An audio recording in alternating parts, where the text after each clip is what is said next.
கிறிஸ்துவுக்குள்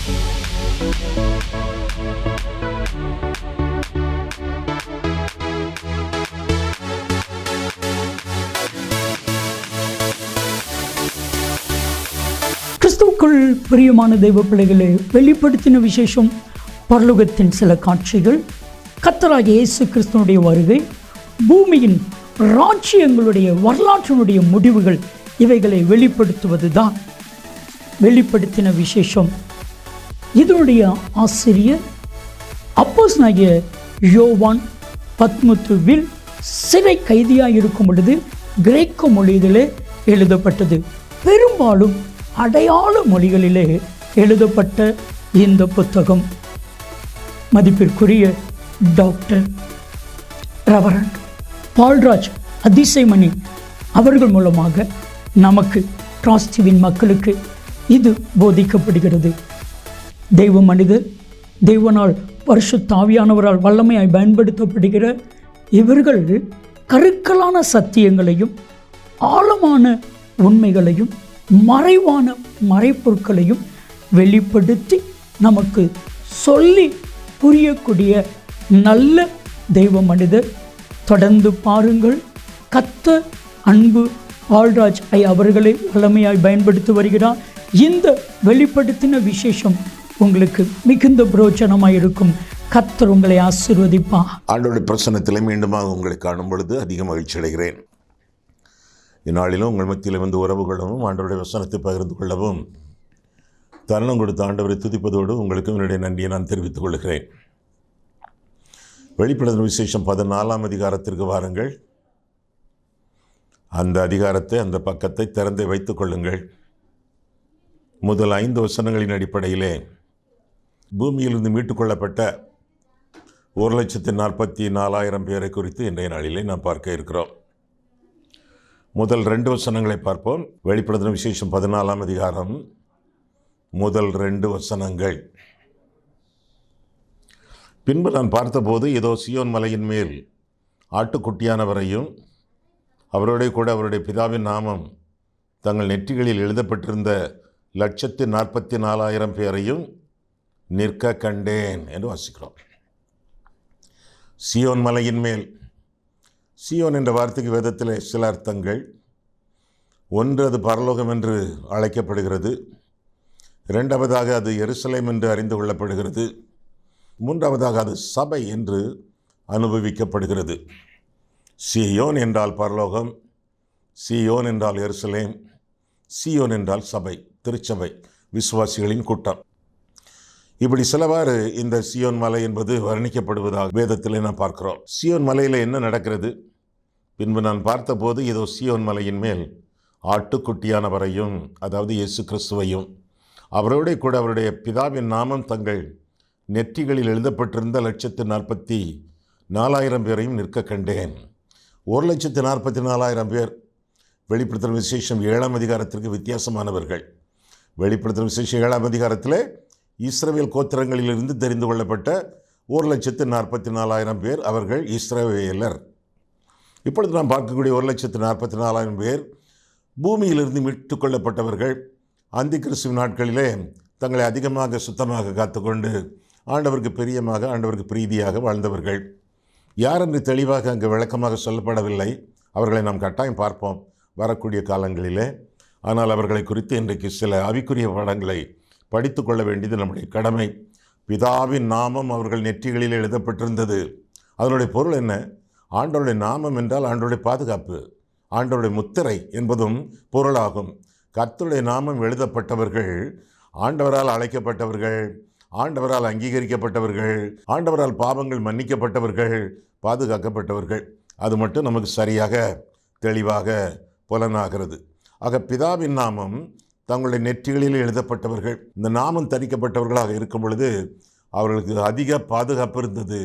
அவர்கள் அதிகாரம் மிக்கவர்களாக இருந்தார்கள், வல்லமையை தரித்து கொண்டவர்களாக விளங்கினார்கள். இன்னும் தொடர்ந்து அதே வசனத்தில் பார்க்கும் பொழுது கடைசி வார்த்தை நிற்க கண்டேன் என்று பார்க்கிறோம்.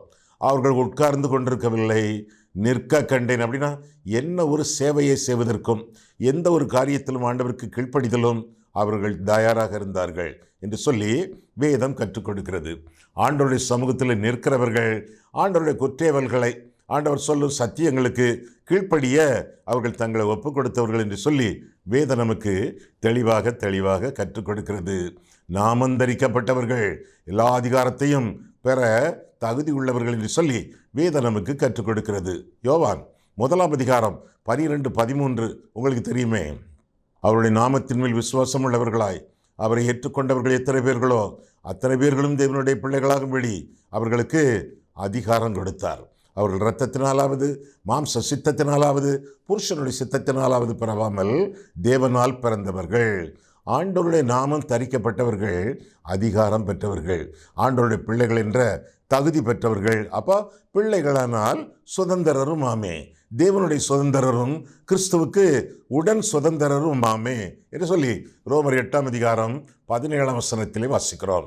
கர்த்தருடைய நாமந்தரிக்கப்பட்ட கர்த்தருடைய பிள்ளைகள், கர்த்தருடைய அதிகாரத்தை பெற்றவர்கள், அது மட்டுமல்ல சுதந்திரர். இயேசுவுக்கு என்னென்ன பயன்கள், நன்மைகள், ஆசீர்வாதங்கள் உண்டோ எல்லாவற்றிற்கும் இவர்களும் சொந்தக்காரர்கள் என்று சொல்லி, சுதந்திரவாளிகள் என்று சொல்லி வேதம் நமக்கு கற்றுக் கொடுக்கிறது.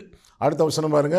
அல்லாமலும் பெருவெள்ள இரைச்சல் போலவும் பலத்த இடி முழக்கம் போலவும் ஒரு சத்தம் வானத்திலிருந்து உண்டாக கேட்டேன். நான் கேட்ட சத்தம் சுரமண்டலக்காரர் தங்கள் சுரமண்டலங்களை வாசிக்கிற ஓசையை போல் இருந்தது என்று சொல்லி வேதம் நமக்கு கற்றுக் கொடுக்கிறது. பெருவெள்ள இரைச்சல், அப்போ யாரும் பேச முடியாது, அந்த இரைச்சல் சத்தமே கேட்கும். கர்த்தருடைய சமூகத்தில் யாரும் வாயை திறக்க முடியாது. பூமியானது கர்த்தருக்கு முன்பாக மௌனமாய் இருக்க வேண்டும். பூமியில் இருந்து வந்தவர்கள், மீட்கப்பட்டவர்கள் கர்த்தருடைய சமூகத்தில் அமைதியாக நிற்க வேண்டும். காரணம் பெருவெள்ள இரைச்சல்.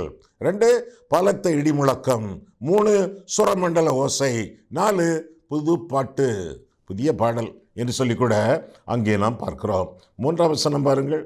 அவர்கள் சிங்காசனத்துக்கு முன்பாகவும் 4 ஜீவன்களுக்கு முன்பாகவும் மூப்பர்களுக்கு முன்பாகவும் புது பாட்டை பாடினார்கள்.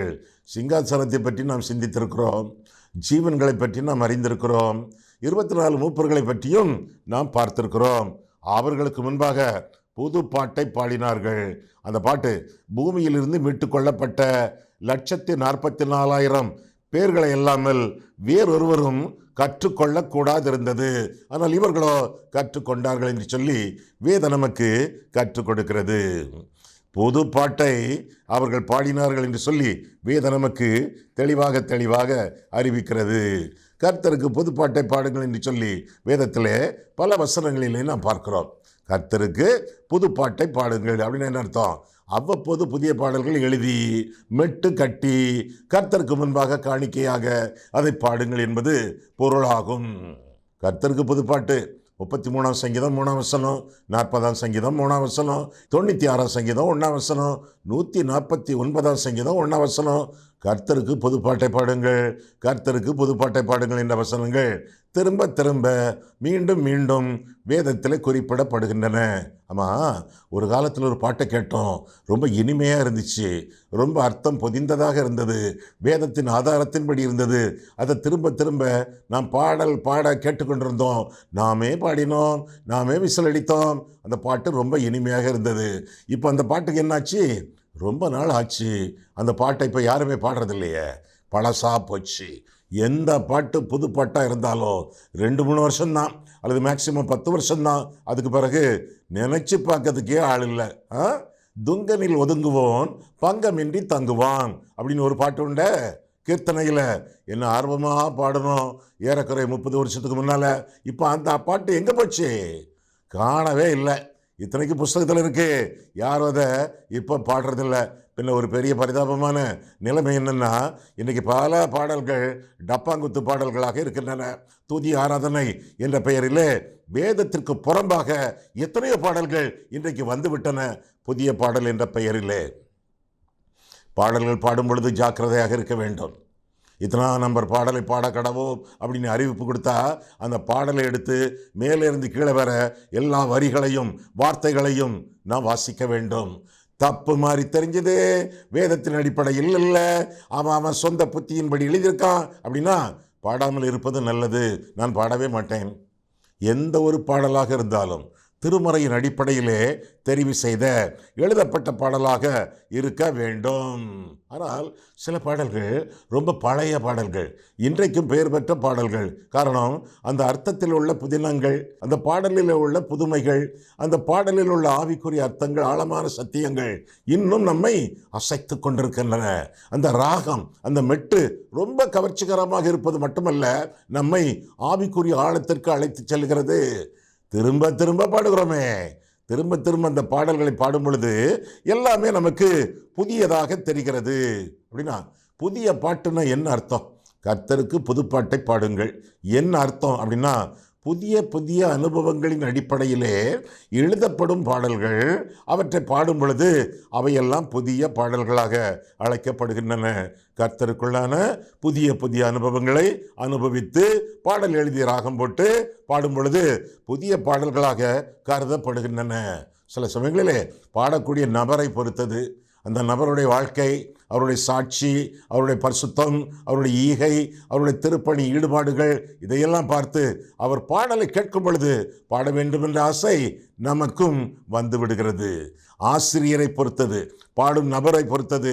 புதிய இருதயம், புதிய ஆவி, புதிய சிந்தை, இவற்றின் மூலமாக எழுதப்பட்ட பாடல்கள். அது மட்டுமல்ல, புதிய வழிகள், நமக்கு எப்படி எப்படி புதிய வழிகளிலே கடந்து வர வேண்டும், நடந்து வர வேண்டும் என்பதை புலப்படுத்தும் பாடல்களும் புதிய பாடல்களாகவே எப்பொழுது நமக்கு தோன்றுகின்றன என்று நாம் அறிந்து கொள்ள வேண்டும். சரி, புதிய பாடல்கள் இவை. இப்படிப்பட்ட புதிய பாடல்களை இவர்கள் பாட முன்வந்தார்கள் என்று சொல்லி வேதத்திலே நாம் வாசிக்கிறோம். இந்த புதிய பாடல்கள் என்னென்ன வகைகளிலே காணப்படுகின்றன? என்னென்ன வகைகளிலே காணப்படுகின்றன? முதலாவதாக ஆராதனையின் பாடல், ஆராதனைக்குரிய பாடல்கள், ஆண்டவரை ஆராதிக்கக்கூடிய பாடல்கள். ஆண்டவரை ஆராதிக்க வேண்டும். அவர் நல்லவர், வல்லவர், ஜீவிக்கிறார், பரிசுத்தமானவர், ஒரு காலத்தில் வையகத்தை நடுத்திருக்க வருவார். ஆராதனைகளை பாடக்கூடிய பாடல்கள். சாலேமின் ராஜா, சங்கையின் ராஜா, சுவாமி வாருமே என்று ஆண்டவரை அழைக்கக்கூடிய பாடல்கள். இன்னும் அனைவருக்குமான பாடல்கள், அனைவருக்குமான பாடல்கள். அனைவருக்குன்னா ஆண்டவருக்கு ஒப்பு கொடுத்தவர்கள், ஆண்டவருக்கு ஒப்பு கொடுக்காதவர்கள், ஆண்டவரை அறிந்தவர்கள், அறியாதவர்கள், ரட்சிக்கப்பட்டவர்கள், படாதவர்கள், எல்லாருக்கும் பொதுவான காஸ்பல் சாங்ஸ். அனைவருக்கும் பொருத்தமான நற்செய்தி சொல்லக்கூடிய பாடல்கள். தனிப்பட்ட நபருக்கோ அல்லது குடும்பத்திற்கோ அல்லது சபைக்கோ அல்லது தேசத்திற்கோ அல்லது உலகத்திற்கோ பொருத்தமான பாடல்கள், அனைவருக்குமான பாடல்கள். தாசரே, இத்தாரணியை அன்பாய் இயேசுவுக்கு சொந்தமாக்குவோம். பொதுவான பாடல்கள், புதிய பாடல்கள். அன்று பாடிய பாடல் இன்றைக்கும் புதுமையாகவே புதிதாகவே நம்முடைய இருதயங்களிலே ஒலித்து கொண்டிருக்கின்றன. இரட்சண்யத்தின் பாடல்கள், இரட்சண்ய பாடல்கள் என்னை சூழ்ந்து கொள்ளும்படி செய்யும் என்று வேதம் நமக்கு அறிவிக்கிறதே. அதுபோல இரட்சண்யத்தின் பாடல்கள் பாடப்படும் பொழுது அநேகர் இந்த பாடல்கள் ரட்சிப்புக்கு நேராக வழி நடத்தக்கூடிய அளவிலே அமைகின்றன. அனைவருக்கும் பொதுவான, ஆண்டவரை ஏற்றுக்கொண்டார்களா அல்லது ஏற்றுக்கொள்ளவில்லையா, அனைவருக்கும் பொதுவான பாடல்கள். குறிப்பாக அவை சுவிசேஷத்தின் பாடல்கள் அல்லது நற்செய்தியின் பாடல்கள்.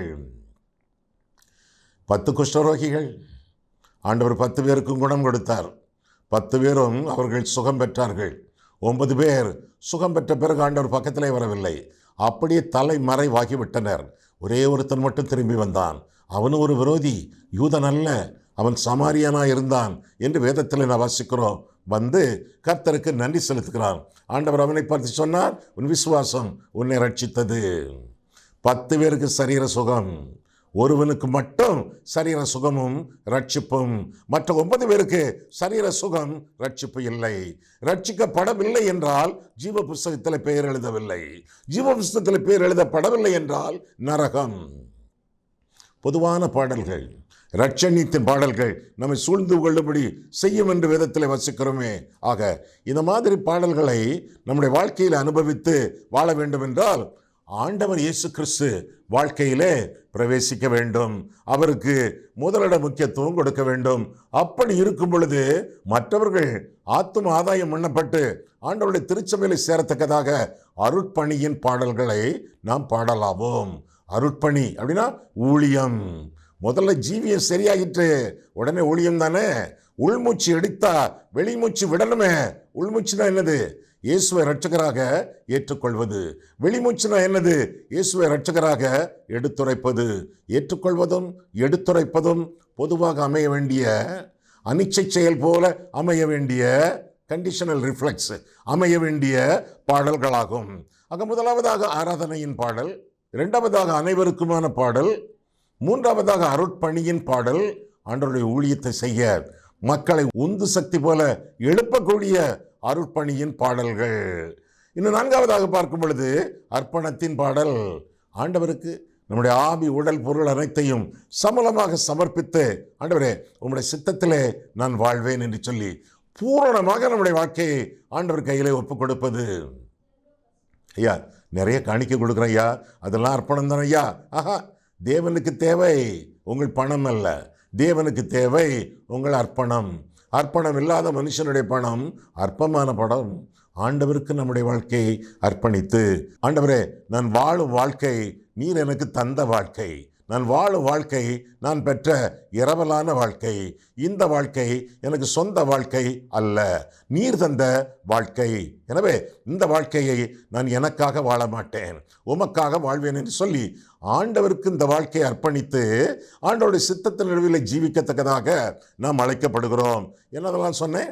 இந்த புதிய பாடல்களிலே என்னென்ன அம்சங்கள் இருக்க வேண்டும்? முதல்ல ஆராதனையின் பாடல், இரண்டாவதாக அனைவருக்குமான பாடல், மூன்றாவதாக அருட்பணியின் பாடல், நான்காவதாக அர்ப்பணத்தின் பாடல். இப்படி பல நிலைமைகளிலே பல வடிவங்கள் கொண்ட பல அம்சங்கள் நிறைய பெற்ற பாடல்களாக நம்முடைய பாடல்கள் இருக்க வேண்டும். கர்த்தருக்கு இப்படிப்பட்ட புதிய பாடல்களை பாடி மகிழ வேண்டியது, ஆராதிக்க வேண்டியது நம்முடைய கடமை என்று சொல்லி வேதம் நமக்கு தெளிவாக கற்றுக் கொடுக்கிறது. சரி, இன்னும் இந்த 1,44,000 அந்த மேட்டருக்கு வருவோமே. 14ஆம் அதிகாரம் என்று எடுத்துக்கொள்ளுங்கள். வெளிப்படுத்தின விசேஷம் 14ஆம் அதிகாரம். இந்த பாடலை இவர்கள் கற்றுக்கொண்டார்கள். எவர்கள்? 1,44,000 பேர். சும்மா கூட்டத்தோட கூட்டமாக படிக்கல, அதை கற்றுக்கொண்டார்கள், வாசித்தார்கள், அதை குறித்து யோசித்தார்கள், அதில் சொல்லப்பட்ட கருத்துக்களை கவனித்தார்கள், கற்றுக்கொண்டார்கள் என்று சொல்லி வேதம் நமக்கு கற்றுக் கொடுக்கிறது. என்னிடத்தில் நீங்கள் கண்டதையும் கேட்டதையும் கற்றுக்கொள்ளுங்கள் என்று சொல்லி வேதம் கற்றுக் கொடுக்கிறது. வருத்தப்பட்டு பாரம் சுமக்கிறவர்களே, நீங்கள் எல்லோரும் என்னிடத்தில் வாருங்கள், நான் உங்களுக்கு இளைப்பாறுதல் தருவேன். என்னிடத்தில் வருகிறவனை நான் புறம்பே தள்ளுவதில்லை, நான் சாந்தமும் மனத்தாழ்மையுமாய் இருக்கிறேன். என்னிடத்திலே வந்து கற்றுக்கொள்ளுங்கள், அப்பொழுது உங்கள் ஆத்துமாக்கள் இளைப்பாறுதல் கிடைக்கும் என்று சொல்லி ஆண்டவர் திருவிழம் பெற்றுவதாக மத்தேயு 11ஆம் அதிகாரத்திலே 28-29 நாம் பார்க்கிறோம். கற்றுக்கொள்ளுகிறவர்கள். சீஷன் என்ற வார்த்தை கிரேக்க மொழியிலே மத்தேட்டேஸ் என்ற வார்த்தை. இந்த மத்தேட்டேஸ் என்ற வார்த்தைக்கு தமிழிலே அர்த்தம் லேர்னர், பீப்புள், ஸ்டூடெண்ட் அப்படின்னு அர்த்தம். கற்றுக்கொள்ளுகிறவர்கள், மாணவர்கள் என்ற அர்த்தம். அப்படி இவர்கள் ஆண்டவரிடத்திலே கற்றுக்கொள்ளுகிறவர்களாக காணப்படுகிறார்கள். இந்த உலகத்திலே சீஷர்களாக அல்லது சீஷிகளாக வாழ அழைக்கப்பட்ட நீங்கள் நான் ஒவ்வொரு நாளும் கற்றுக்கொள்ளுகிறவர்களாக, கற்றுக்கொண்டவர்களாக அல்ல, கற்றுக்கொள்ளுகிறவர்களாக காணப்பட வேண்டும். ஒவ்வொரு நாளும் கற்றுக்கொள்ளுதல். தேவனுக்கு படித்தவர்கள் அல்ல, படித்துக்கொண்டே இருக்கிறவர்கள் தேவையாக காணப்படுகிறது. அதனால்தான் ஜெயிலிலே கடைசி நாட்களை கழித்த பவுல் கேட்கிறான், இங்கே எனக்கு ரொம்ப குளிர்ந்து, மேலங்கியை கொண்டு வா, பிறகு தோல் சுருளை கொண்டு வா. அது வேதம், அந்த காலத்து வேதம், தோல் சுருளில் எழுதப்பட்டது. அது மட்டுமல்ல, என்னுடைய புஸ்தகங்களை கொண்டு வா என்று சொல்வதாக பார்க்கிறோம். சிறைச்சாலையிலே கிடக்கிறவன் 3 ஆசைகள் அவனுக்கு. அவன் கேட்பதையெல்லாம் ஜெயிலில் கொடுப்பார்களா என்பதே பெரிய சந்தேகம். இருப்பினும் நப்பாசை கேட்கிறான். ஒருவேளை ஆண்டவர் கதவுகளை திறந்து இந்த அரிய பொக்கிஷங்களை எனக்கு கொடுக்க அனுமதிக்கலாம். என்ன? மேலங்கி. இரண்டாவதாக பைபிள். மூன்றாவதாக புக்ஸ், புஸ்தகங்கள். நம்முடைய வாழ்க்கையிலே வாசிப்பு எப்படி இருக்கிறது? கற்றுக்கொள்ளுதல் எப்படி இருக்கிறது? நீங்கள் போதகரா, பிரசங்கியாரா, உபதேசியாரா, சபை ஊழியரா? யார் நீங்கள்? ஆண்டவருடைய வேதத்தை கற்றுக் கொடுக்கிறவர்களா? அப்படின்னா கற்றுக்கொள்ளுங்கள். நிறைய ஆவிக்குரிய நூல்களை, ஆண்டவருடைய வசனம் சார்ந்த நூல்களை வாசியுங்கள். ஏனென்றால் உங்களுக்கு முன்பாக இருக்கிறவர்கள் நிறைய பேர் உங்களை விட கற்றவர்கள், அதிகம் படித்தவர்கள். பிஏ உண்டு, பிஎட் உண்டு, எம்எட் உண்டு, எம்பிஏ உண்டு, இன்னும் சிஏ உண்டு, எம்சிஏ உண்டு. நிறைய படித்தவர்கள் முன்னால் இருக்கிறார்கள். அவருடைய ஆவிக்குரிய தேவைகளுக்கு மட்டுமல்ல, அவருடைய மன தேவைகள், இன்டலெக்ட், அதையும் நீங்கள் சந்திக்க வேண்டும். நீங்கள் பேசும்போது அவர்களுக்கு விளங்க வேண்டும். அவர்களுக்கு நீங்கள் பேசுவதை கேட்க ஆசையாக இருக்க வேண்டும். புதிய புதிய விளக்கங்களை கொடுத்து பிறகு ப்ராக்டிக்கல் அப்ளிகேஷன்ஸ் அவங்களுடைய வாழ்க்கையிலே நடைமுறை பயிற்சி செய்ய அவர்களுக்கு கற்றுக் கொடுக்க வேண்டும். ஆசைப்படுவார்கள், உங்களை பார்க்கவே ஆசைப்படுவார்கள். ஆக இந்த மனிதர்களை குறித்து பார்க்கும் பொழுது இந்த 1,44,000 கற்றுக்கொண்டவர்கள் என்று சொல்லி பார்க்கிறோம். இரண்டாவதாக கரைபடாதவர்கள். 4 வசனம் பாருங்க. ஸ்திரீகளால் தங்களை கரைப்படுத்தாதவர்கள் இவர்களே என்று சொல்லி வேதத்திலே வாசிக்கிறோம். ஆண்கள் மட்டுமல்ல, பெண்களும் கூட. ஸ்திரீகளால் தங்களை கரைப்படுத்தாதவர்கள் இவர்கள் என்று சொல்லி வேதம் கற்றுக் கொடுக்கிறது. வாழ்க்கையிலே 3 காரியங்கள் தான். ஒன்று விரதத்துவம், அல்லது விவாகம், அல்லது விபசாரம். 3 காரியங்கள் சொன்னேனே. 1 விரதத்துவம், திருமணமாகாத வாழ்க்கை. 2 விவாகம், திருமணம் ஆன வாழ்க்கை. இன்னொன்று விபசாரம், மனைவிக்கு அல்லது கணவனுக்கு துரோகம் பண்ணி வாழக்கூடிய ஒரு வாழ்க்கை. கரைபடாமல் வாழ வேண்டியது நம்முடைய கடமை என்று சொல்லி வேதம் நமக்கு தெளிவாக கற்றுக் கொடுக்கிறது. வேதத்தை பொறுத்தளவிலே ஒருவனுக்கு ஒருத்தி, ஒரே எலும்பு, ஒரே சரீரம், ஒரே மாம்சம். தன்னுடைய மனைவிக்கு துரோகம் பண்ணாமல், கணவனுக்கு துரோகம் பண்ணாமல் வாழ வேண்டியது நம்முடைய கடமை என்று சொல்லி வேதம் நமக்கு பற்பல வசனங்களிலே கற்றுக் கொடுக்கிறது. நீங்கள் தேவனுடைய ஆலயமாக இருக்கிறீர்கள். 1 கொரிந்தியர் 3:16, 1 கொரிந்தியர் 6:19, 20.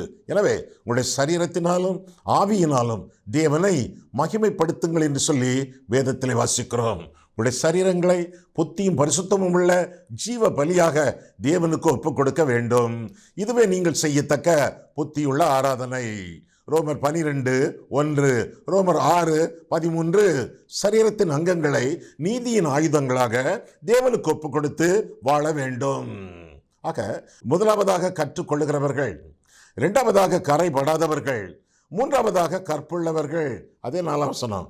ஸ்திரீகளால் தங்களை கரைப்படுத்தாதவர்கள் இவர்களே, கற்புள்ளவர்கள் இவர்களே, கற்புள்ளவர்கள் இவர்களே என்று சொல்லி வேதத்திலே நாம் தெளிவாக வாசிக்கிறோம். குறிப்பாக திருமண வாழ்க்கையிலே, மணவாழ்வின் நிலவையிலே ஒருவருக்கொருவர் கற்புள்ளவர்களாக ஜீவிக்க வேண்டும். கற்பென்று சொல்லவென்றால் இரு கட்சிக்கும் அதை பொதுவாக வைப்பேன் என்று சொல்லி பாரதி பாடியிருக்கிறாரே, அதே போல ஒருவருக்கொருவர் பரிசுத்தமாக ஜீவிக்க வேண்டியது கடமை என்று சொல்லி திருமண தம்பதிகளுக்கு திருமறை பல இடங்களிலே புத்தி சொல்லுகிறது.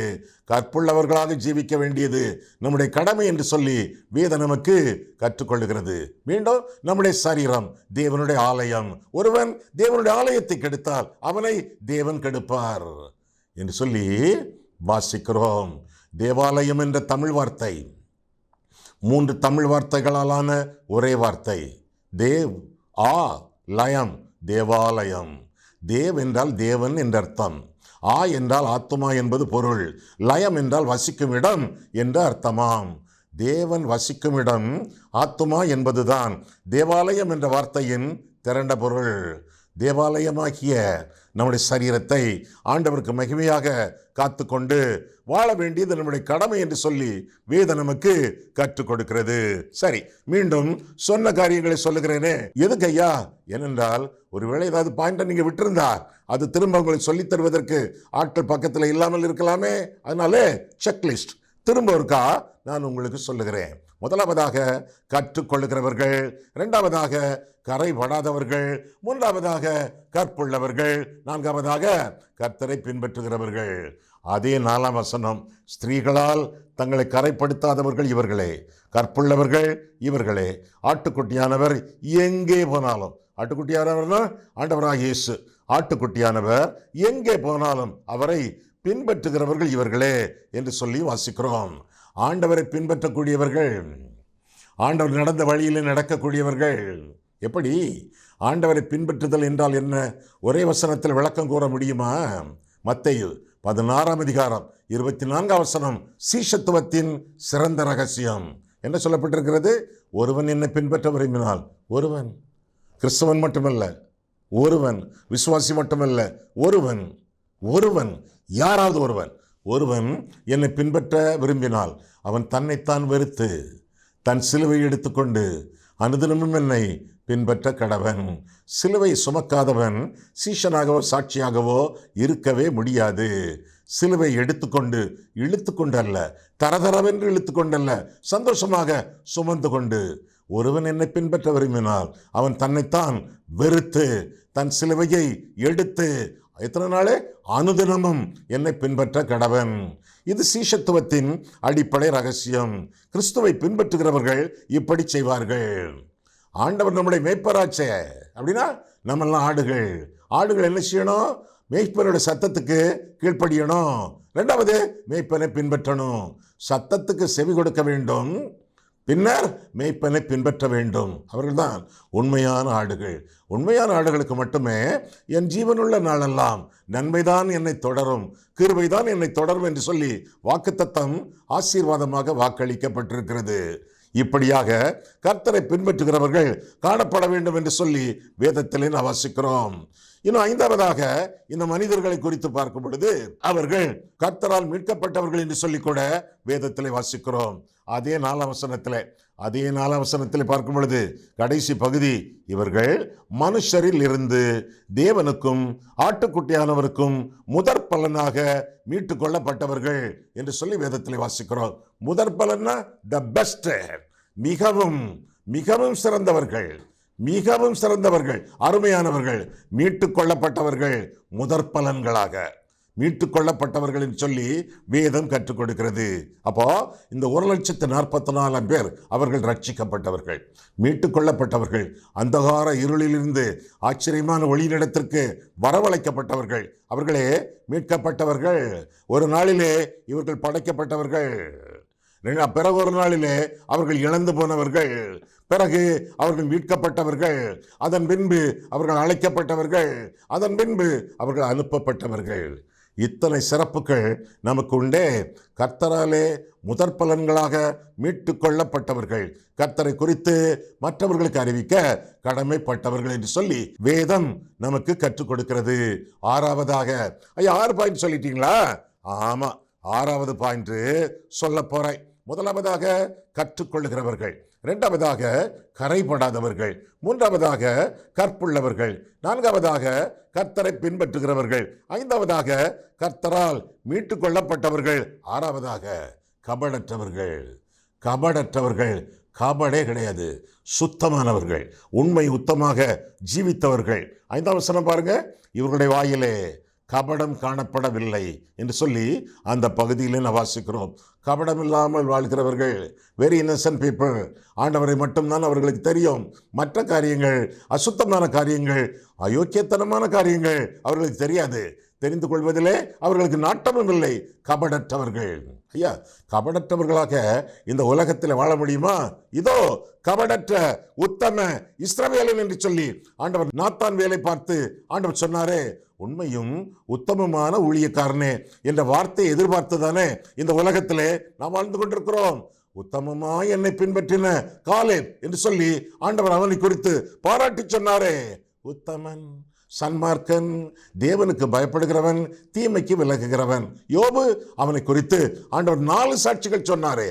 உத்தமன், சன்மார்க்கன், தேவனுக்கு பயப்படுகிறவன், தீமைக்கு விலகுகிறவன்.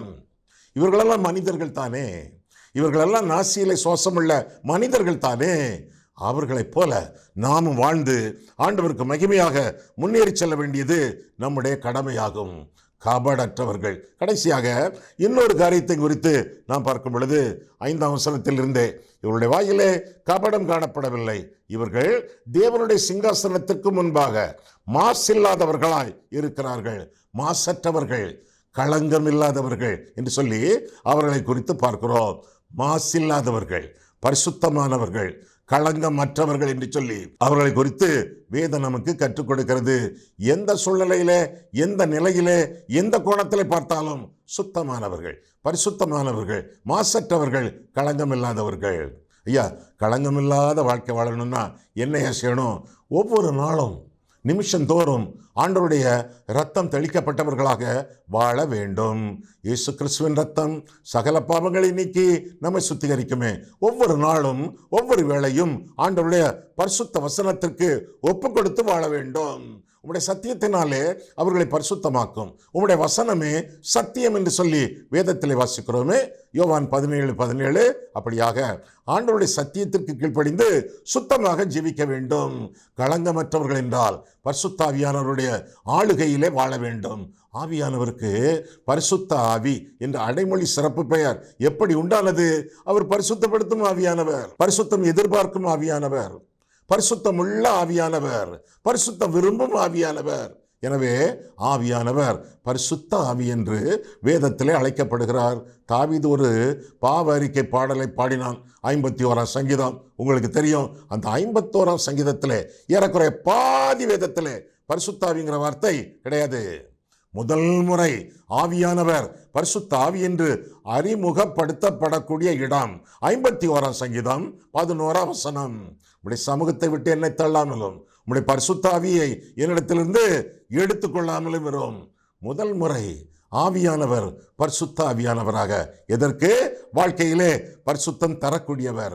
அந்த ஆவியானவருடைய ஆளுகையிலே நித்தமும் நாம் வாழும் பொழுது களங்கமற்றவர்களாக, தூய்மை உள்ளவர்களாக, பரிசுத்தவான்களாக இந்த உலகத்திலே நாம் வாழ்வோம். இயேசுவின் இரத்தம், பரிசுத்த வேதாகமும், பரிசுத்த ஆவியானவர், 3 காரணிகளையும் மனதில் வைத்து கடைபிடித்து ஒவ்வொரு நாளும் கர்த்தருக்கு முன்பாக நாம் வாழும் பொழுது இந்த 1,44,000 பேரை போல நாமும் இந்த உலகத்திலே ஆண்டவருக்கு மகிமையாக ஆண்டவர் வருகை வரை நாம் வாழலாம் என்று சொல்லி வேதத்தின் அதிகாரத்திலிருந்து, வேதத்தின் அடிப்படை உண்மைகளிலிருந்து நாம் அறிந்து கொள்ளலாம். கண்களை மூடுவோம், கர்த்தரை பார்ப்போம். அன்புள்ள ஆண்டவரே, உம்முடைய வசனங்களை ஆராயவும், எங்கள் வாழ்க்கையை ஆராயவும் உம்முடைய சந்நிதியிலே எங்களை வழிநடத்தினீர். அதற்காக நன்றி செலுத்துகிறோம் சுவாமி. இந்த பூமியிலிருந்து மீட்கப்பட்ட 1,44,000 பேரை போல நாங்கள் ஆண்டவரே உம்முடைய சமூகத்திலே வாழும் பொழுது உமக்கு பிரியமாக, உமக்கு பிரீதியாக நாங்கள் வாழத்தக்கதாக ஆண்டவரே நீர் எங்களை வழிநடத்தும். நாங்கள் கற்றுக்கொள்ளுகிறவர்களாக, கரைபடாதவர்களாக, கற்புள்ள மக்களாக, கர்த்தரை அனுதினமும் பின்பற்றுகிறவர்களாக, இன்னும் ஆண்டவரே கர்த்தரால் முதற் பலன்களாக மீட்கப்பட்டவர்களாக, கபடமற்றவர்களாக, களங்கம் இல்லாதவர்களாக ஒவ்வொரு நாளும் ஜீவிக்கத்தக்கதாக நீர் அருள் செய்து எங்களை ஆசீர்வதித்து வழிநடத்தும். இயேசு கிறிஸ்துவின் நாமத்தில் ஜெபிக்கிறோம் பிதாவே, ஆமென்.